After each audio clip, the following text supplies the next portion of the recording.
Printing. In the 2nd century, making paper from wood pulp or rags was developed in China. And eventually, the means to make it spread to Europe.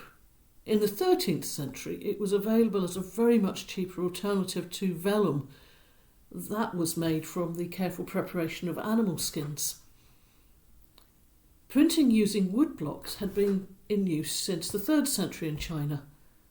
And in the 11th century, the idea of movable type was also developed in China. But the major technological breakthrough was when Johannes Gutenberg invented the printing press around 1450. In 1455, the Gutenberg Bible was printed, a version of the Vulgate, and 45 copies of that survive to today.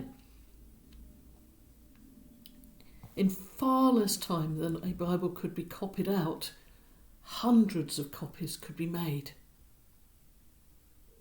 What impact do you think that had on society?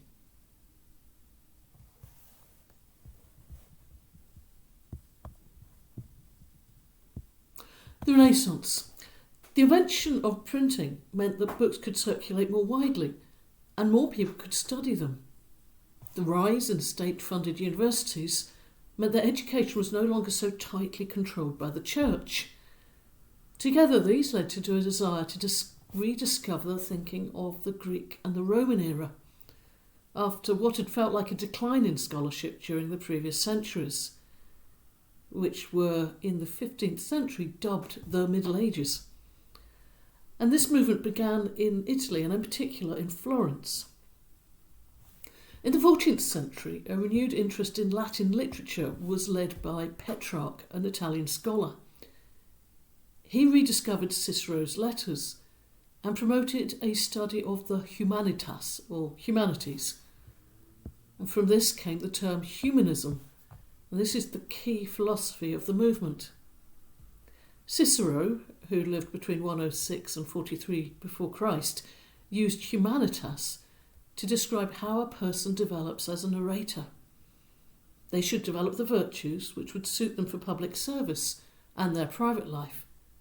And these are gained by contemplating literature and poetry. And so the Renaissance and humanism were a rediscovering of that concept of humanitas. In the 15th century, the movement flowered, leaning to innovations in music, architecture, painting, and sculpture, as well as scholarship. In painting, for example, the move was made to paint with depth. Linear perspective was explored. This flowering was made possible by the growth of wealth of people who could then act as patrons to the arts. In architecture, there was a return to classical forms, away from the Gothic of the High Middle Ages. As scholars were looking for more text to learn from, they recovered from Byzantine scholars the plays and poetry of ancient Greece. To read these, Greek needed to be learnt and understood, and so of course there was now a foundation for rereading the New Testament in the original language in which it had been written.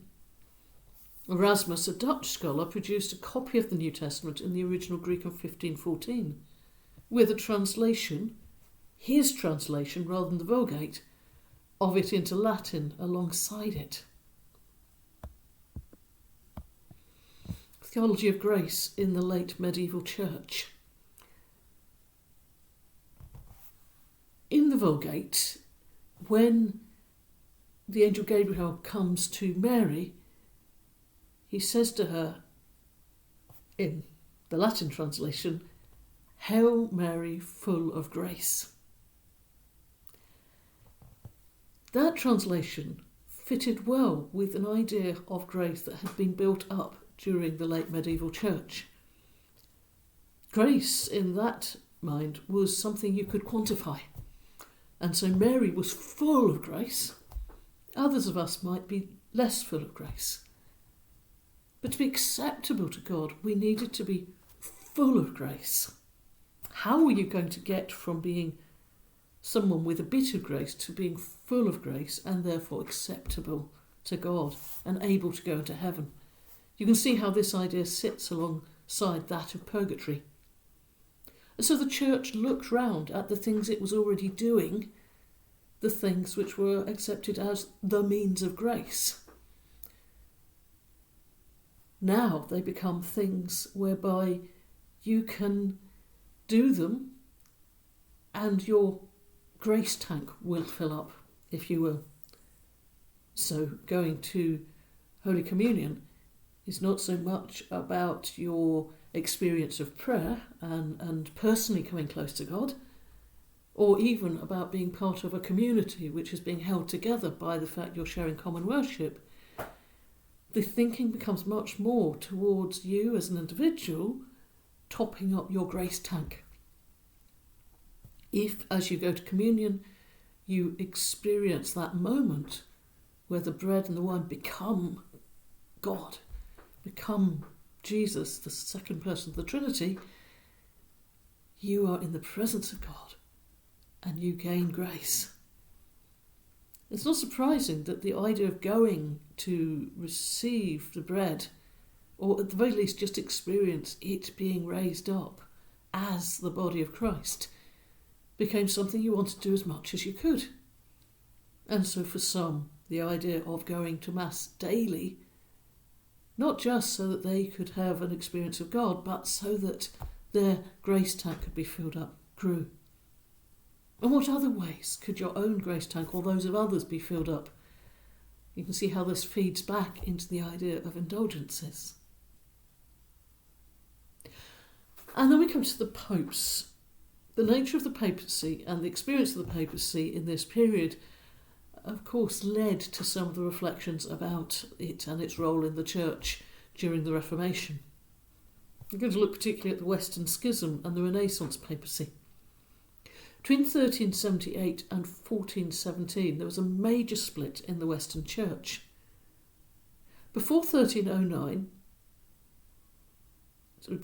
from 1309 to 1376, 7 successive popes resided in Avignon, which was then in the Kingdom of Arles, which was part of the Holy Roman Emperor and is now in France, rather than in Rome.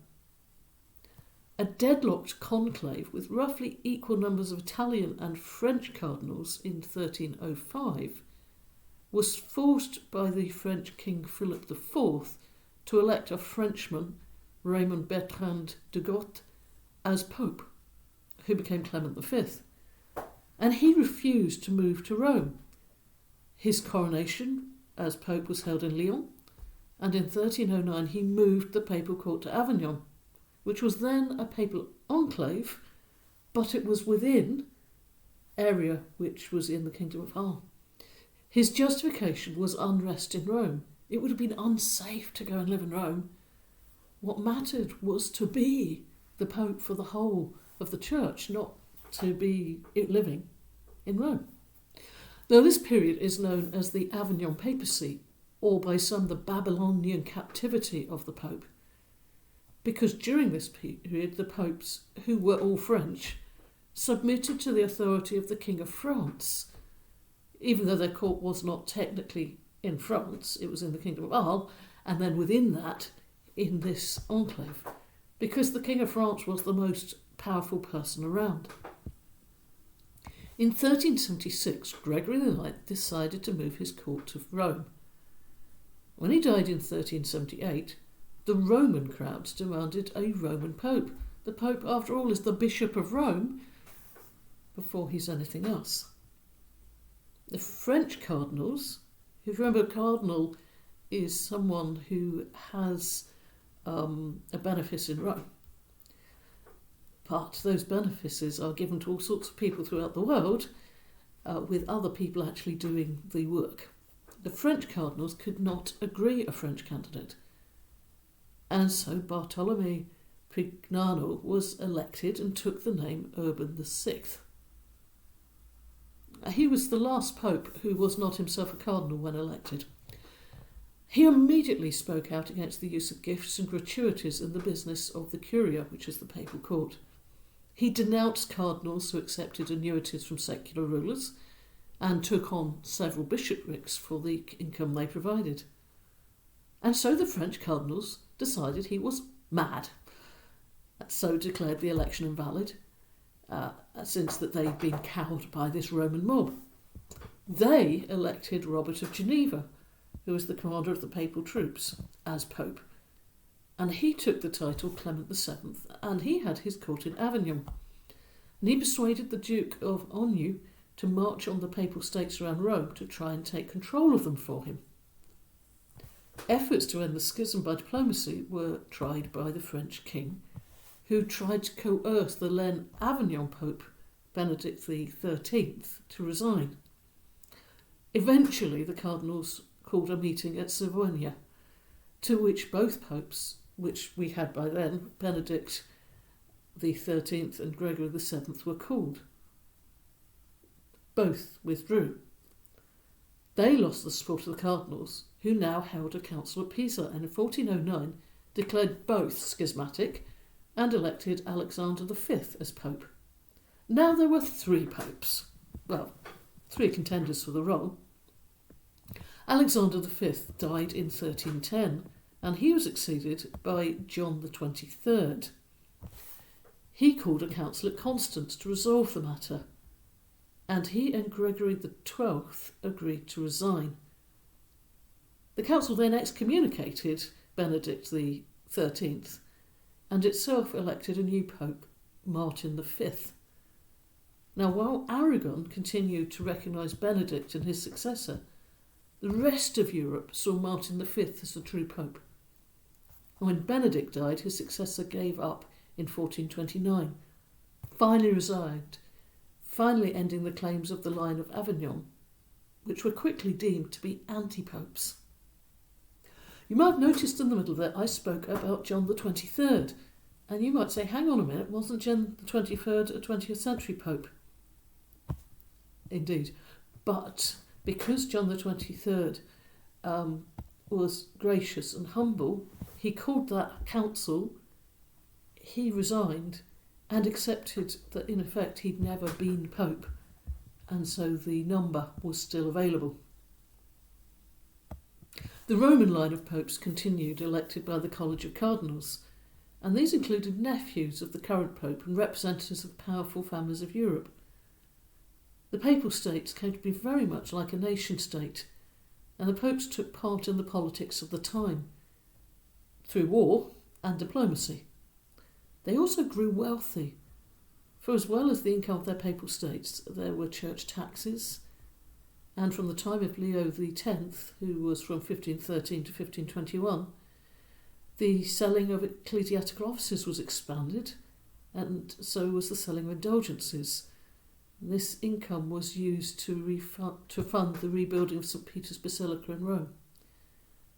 On his election, Leo X is reputed to have said, "Since God has given us the papacy, let us enjoy it."